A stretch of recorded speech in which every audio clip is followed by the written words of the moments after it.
আসসালামু আলাইকুম।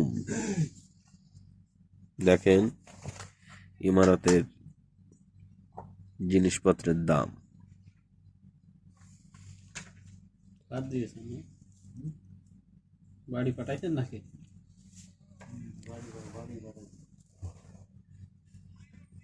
আলু 2 টাকা,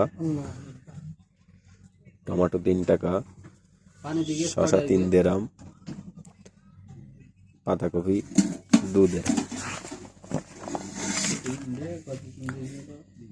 ফুলকপি 3.5 দেরাম।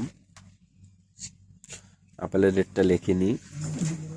মালটা 3 দেরাম, তরমুজ কিলো 2 দেরাম,